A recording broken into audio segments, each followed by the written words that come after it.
to you first, because I know that it's very nerve-wracking for you sitting in there, isn't it? Yeah, very nerve-wracking, especially after last night, and we've got to do it all again now for the next 2 days, so yeah, very nerve-wracking. But I bet you're very impressed with the way he started. Yeah, an amazing start, but there's a long way to go, and never take anything for granted, not in this game, so brilliant start though. Absolutely, and actually we're really lucky to even be watching Mark today, because if it wasn't for you, you actually encouraged him to carry on in the game. Yeah, I did, yeah. He had a bad couple of seasons and it basically just had enough, and thought, well, you know, just basically says to him, what would you do outside of the game? And I like to have that time, the control of the remote and be able to watch my own TV show. So I just said, no, I just felt he had more in him left to give, and just encouraged him just to give it another shot. And he obviously teamed up with Steve Feeney and Sightright, and I don't know, his games just seem to click, and he's found, his enjoyment for the game again. You can see he's enjoying it out there, and he's had a great year as well, hasn't he? Winning 2 tournaments already and now getting to the final here. Yeah, he's had an amazing season. We just appreciating every moment for now, because, like I said, he came close to giving up, and, we didn't think we'd see these kind of moments again, and for the kids to be able to experience it is amazing. So, oh, brilliant. Well, he's been great to watch. Are you having fun, Joel? Daddy playing well? yeah. Good. Okay, let's speak to Kian over here, because I know you're having fun watching your dad play today. Yeah, he did good in the first half, but then he in the first 4 frames he had 4-0, and then the next 4 frames he 3-1, so he did quite good. And when he went to steal sweets off the person sat next to him, I think that could have helped him a bit. Does he do that a lot? Does he like to eat sweets while he's playing? No, not really, no, just felt like it. Okay, well, before we go back to the action, what would you give him out of 10? Because I think we've got a pundit in the making here. Out of 10, what would you rate his performance? 8. Good. Well, let's see if he can make it 10. Hazel, back to you. Last year, Stuart Carrington beat you in the last round of qualifiers, and here you are in the final again for the first time in 15 years. It's crazy. Yeah, ridiculous. And I'm playing John Higgins as well. I mean, 15 years ago since I've been here, and I think it was 20 years ago when he won it his first time, was it, something like that? 98, yeah. 98. I mean, it's just unbelievable. We are back in the final at 43. I think he's not 43 yet, but he's near enough 43. But I think if you asked the average punters, I think it would have been the final they would have wanted to see, to be honest, even though it would have been nice for Barry and Kyron to have a new winner. I think the majority of people would have liked to have seen, I suppose, the 2 old farts banging it one more go in the final of the World Championship. What can you remember about the first title and facing Matthew, even though it was 18 years ago? Only what people keep reminding me. I was 13-7 behind, and he was looking good, and I managed to claw my way back and pip him at the post. I know I can play under pressure and handle the utmost pressure, no problem to me. I've won both of them 18-16. You don't win world titles when it gets that close unless you can handle it under pressure. You're so laid back. You'll come in the press room, you'll have a joke with us, you'll be reading the paper 5 minutes before you go out for a huge match. So that side of you makes it come across as if you're not really that bothered. Yeah, when you say I'm not bothered, of course I'm bothered. I want to win, and I'll be out there and I'll try my hardest, 100% to try and win. But I don't care if I lose. If I lose, so what? I mean, I've lost the game, and I don't care. Don't worry about it. You can watch me after any match coming off. You wouldn't know if I just won 5-0 or just lost 5-0, because I've tried my best. If I won, great. If I haven't, you just go home, don't you, and practice for the next one. I don't see nothing to get het up about or put yourself under pressure for. It's just get on with it. You're always quite modest when people mention you in the class of 92 with you and Ronnie and John. Yeah, OK, John's won 30 ranking titles, Ronnie's on 33 and you're on 20. But being on 20 ranking titles, you have to accept, surely, you are one of the greats. I mean, I always like saying that when I introduce you. You are one of the great snooker players of all time. It's not for me to say stuff like that, to be honest, but when they try and put me in the same bracket as Ronnie O'Sullivan and John Higgins, I don't see myself in that bracket because I've always thought of them far superior to me. I've just, I've done well. I've won a lot of tournaments off them, which is very difficult with them too, but I never really classed myself anywhere near them two. I mean, if other people want to say I'm not too far away from them, then that's lovely, but I don't think I am. I think they're a lot better than me. She is an incredible woman, your wife. She's so bubbly and so fun. She's lucky. She's had a touch. Yeah. Well, I think you might have punched above your weight a little bit there as well. Yeah, a little bit. And how instrumental was Joe, on a serious note, 12 months ago, in genuinely stopping you walking away from the sport?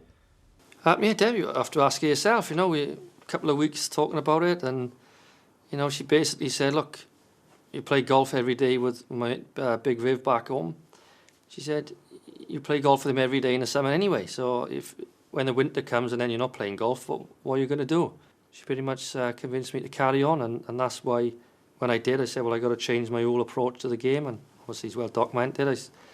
I joined with Steve Feeney, and the rest is history. Hopefully, we'll continue and I can keep playing the kind of stuff I've been playing the last 12 months. But where it's come from, I don't know. I just can't believe where I am. I've sat here 12 months on from thinking about giving the game up to talking to you about the final of 2018 World Championship against John Higgins. He's a bit greyer, I'm a bit bolder, and hopefully it'll be some good stuff like we used to play 20 years ago. Good luck, Mark. Cheers.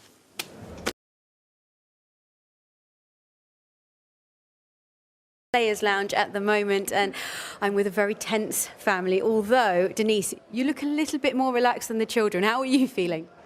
I think I'm okay. I just hope that John brings it back. 4 frame leads, not what we were expecting, but hopefully John can do it. He is the comeback king after all. Hopefully he can come back. Of course he is. We've seen him do it before. He can do it again. And how do you think he's feeling right now? What's going through his mind? Oh, he'll just be trying to go into the changing room, recollect himself, and then think about getting a frame in the board so that he settles himself and gains confidence, because he can play well under confidence. And I've heard that you've given him a bit of music that he likes to listen to before he plays. What sort of music does he like to sort of chill out? Just steals my music, like Jerry Cinnamon. There's a lot of Billy Joel that plays in our house, Fleetwood Mac. Just anything really that gets him in the game. Okay, and let's speak to Ollie over here. Ollie, how are you feeling? Because I know it must have been very tense for you in there. Yeah, really nervous. Just watching him miss a shot, it just brings me down. But I know once the matches keep going on, he'll get back into the swing of things. So yeah. But I guess in a way, maybe the mid-session breaks come at the right time. Yeah. Like I said, it always takes him a while until he fully focuses down and starts concentrating on his shots. So yeah. Okay, and what about you, Claudia? How are you feeling? I like that you're still smiling. I'm feeling a wee bit nervous, but also excited at the same time. So. Okay. All right. Well, best of luck to you all, and Hazel, back to you in the studio. Amazing. Here you are, 20 years after the first title. You're in the final for the 7th time. Surely, if someone had asked you in the aftermath and the celebrations of beating Ken, that 20 years later you'd be getting back there again, even with that confidence of youth, you wouldn't have believed them. No, never in a million years. Because at that time, 20 years ago, the players that were doing maybe well, it was maybe like middle 30s, going on to late 30s. That was basically the shelf life as a snooker player. So my abiding memories, seeing my mum, she was coming down the stairs sort of, and she was howling, and then I was trying to keep the tears in. Then my tears just started flying. It's an emotional time. Let's fast forward to 2007, when you took on Mark Selby. You were flying away and clear early on, and then he came right back at you and forced you to find more. Mark just put me under intense pressure in 2007, and when I went to 14-13 I was really struggling, really finding it difficult, and he was looking the stronger player. But I don't know what happened, something must have just clicked, and I managed to put a 3 or 4 frame winning burst to make it 18-13 I think, or 18-14, which it was an unbelievable feeling to win it for the second time. Time and time again in your career, under the most immense pressure, on the biggest occasions, you find something where other players don't. And 09 was yet another example of that. I think you do need to be feeling good about your game, and I think you do need to get like a 4 or 5 frame winning burst to try and pull away from players. And when you're playing well, you can maybe do that. So to win these big finals, you can't be going trading frame for frame. You need to hit a burst where you need to be in control of the table, and if you win 4 or 5 frames on the bounce, that can be a massive turning point for you winning the tournament. I think there's a 6-month window in your career that tells us everything about your mental toughness. Coming back, beating Mark Williams in the UK final, winning the Welsh just after your father had passed away, and then that incredible world final against Judd in 2011. That period must have taken so much out of you. Yeah, I mean it was tough, and I think even a couple of seasons after that, I think it maybe caught up with me, because that has never really been me. Although I've been intense to win things, I don't know what I was doing for those 6 months when I was playing. I can't even think back to how I was feeling, because I was just an autopilot, really, just trying to not let anything into my psyche. But I really struggled for a couple of years after that in my game and back home and things like that, because obviously it was a massive thing that happened in my life, obviously, and losing your father, it's painful for everybody. But no, it's now you're a father yourself now. Your family's coming down. You want to try and be a good role model for your own kids, which my dad was for me. And now you'll obviously never forget. It's moments like this when you're in big events. You always like think back to your dad and things. But it's all good. It's all good, Rob. Because at the end of the day, if it wasn't for him, I wouldn't be here competing for like a 7th title. So it's all good.